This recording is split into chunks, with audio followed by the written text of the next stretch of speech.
Samantala, kasado na raw ang plano ng Philippine National Police para masigurong zero crime sa panahon naman ng eleksyon. Balitang hatid ni Mark Zambrano.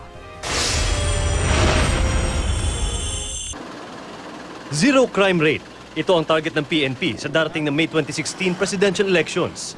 Hindi daw ito imposible, lalo't si PNP Chief Director General Ricardo Marquez din ang namahala sa seguridad ng Santo Papa nitong Enero, kung saan wala ring naitalang krimen. Zero crime? That's the wish, the dream of everybody, and the PNP is committed to making sure that we are able to contribute to that, developing peaceful communities, developing peaceful neighborhoods.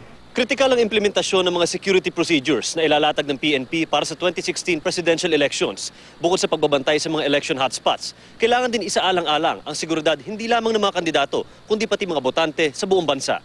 Nakapagbalangkas na nga daw sila ng mas matibay na security protocol base sa karanasan ng PNP noong 2010 at 2013 elections. Ang protocol na ito rin daw ang gagamitin sa APEC Summit ngayong taon. We are going to follow some templates sa APEC Major Event Security Framework.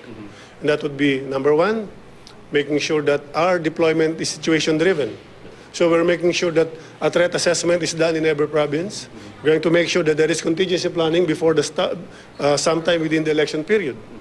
Bukod dito, imiyungkahin na rin ng PNP sa COMELEC na magtatalaga sila ng isang senior police official mula sa PNP o AFP kada probinsya para mamuno sa mga teams doon. Makikipagtulungan din ng PNP sa AFP para sa implementasyon ng lahat ng security protocols. Ang Commission on Elections o COMELEC, pinuri ang preparasyong ginagawa ng PNP. That would be very, very commendable, and we thank them for that.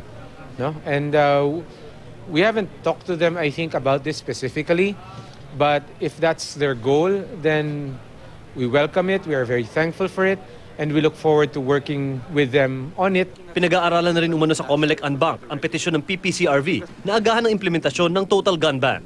Mark Zambrano, GMA News.